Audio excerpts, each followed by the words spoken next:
என் பேர் ஷர்மிளா. டியூட் படம் பற்றின ரிவ்யூ சொல்லலாம்னு நான் நினைக்கிறேன். தயவுசெய்து இந்த மாதிரி படம்லாம் எடுத்து பசங்களை கெட்டது வெள்ளைக்கு கொண்டுட்டு போகாதீங்க. டைரக்டர்களுக்கெலாம் ஒரு கனிவான ஒரு கைண்ட் ரெக்வஸ்ட் என்னென்னா, நல்ல படத்தை எடுத்து நல்லபடியாக பசங்களை நல்ல வழியில் காமிக்கணுன்றதை விட்டுட்டு, இந்த மாதிரி தீமே இல்லாமல் ஒரு தப்பான தீமை வச்சு பசங்களுக்கு கெட்டது காமிக்க வேணாம். பசங்க நல்லாவே இருக்காங்க இந்த காலத்தில். நல்லா ஃப்ரெண்ட்ஷிப்பை என்ஜாய் பண்ணுறாங்க. ஒரே ஐஸ்கிரீமை 10 பேர் சாப்பிட்ற மாதிரி ஜாதி மதம் இல்லாமல் நல்லா ஃப்ரெண்ட்ஷிப்பை என்ஜாய் பண்ணுறாங்க. Life is to enjoy.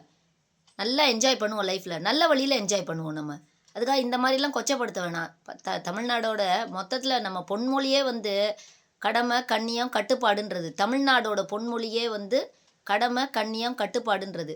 கடமைன்றது நம்மளோட பிள்ளைகளை முன்னேற்றணும், நல்லபடியாக தமிழ்நாடை கொண்டு வரணும், நல்லபடியாக எல்லாத்தையும் செய்யணுன்றது தான் நம்மளோட கடமை. அது இங்கே காமிக்கவே இல்லை. மொத்தத்தில் கண்ணியன்றது கேட்கவே வேணாம். கட்டுப்பாடு சுத்தமாக எல்லாம் மீறிடுச்சு.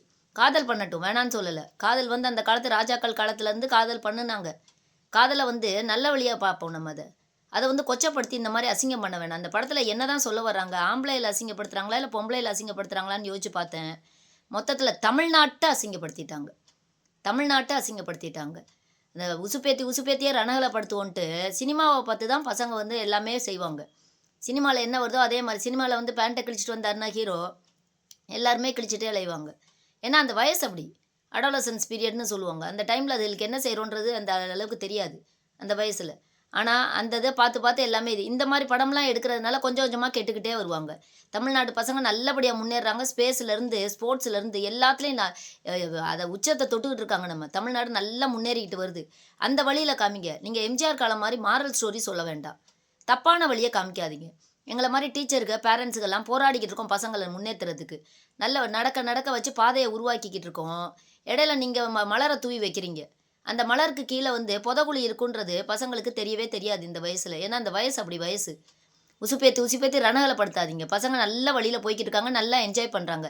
இந்த மாதிரி படத்தை எடுத்து பசங்களை கெட்ட வழியில் கொண்டுட்டு போக வேணாம். தயவுசெய்து டேரக்டர்களுக்கெல்லாம் கெஞ்சி கேட்குறேன். நல்ல படமாக எடுத்து, நல்ல மோட்டிவேஷனல் ஃபில்மாக எடுங்க. தமிழ்நாட்டோட கட்டுப்பாடை என்றைக்குமே மீறாதீங்க. எப்படி இந்த படத்துக்கு பெர்மிஷன் கொடுக்குறாங்கன்னு எனக்கே தெரியல. அந்த அளவுக்கு மோசமாக இருக்குது. இந்த தீமை மாற்றுங்க. கட்டாயமாக இந்த தீமை மாற்றி, அதாவது ஒரு படத்தில் காமிப்பாங்க, 1ஆம் எட்டில் ஆடாதது விளையாட்டில், 2ஆம் எட்டில் செய்யாதது கல்வியும் அல்லன்னு. அந்த மாதிரி இதெல்லாம் என்னென்னா ஒரு செய்யுளையே பாட்டாக எழுதிட்டார் அவர். ஓரெட்டில் ஆடாத விளையாட்டும் ஈரெட்டில் பெறாத கல்வியும் அப்படின்ற ஒரு செய்யலை பாட்டாக எழுதி அதையுமே டாப் மோஸ்ட் சூப்பராக கொண்டு வந்துட்டார். அந்த மாதிரி கொண்டு வந்தாங்க. நீங்கள் அந்த காலத்து பாடல் செய்யல எல்லாமே மறந்துட்டாங்க. அதெல்லாம் நான் உங்களை சொல்லித்தர சொல்லலை. நாங்கள் உங்களை தயவுசெய்து கெட்ட வழியை காமிக்காதீங்க. மோசமான படமாக எடுத்து அந்த பசங்களை கெடுத்த வேணாம். நல்லபடியாக பசங்களுக்கு முன்னேறதுக்கு நல்ல வழி செய்யுங்க. தமிழ் வாழ்க, தமிழர் வாழ்க.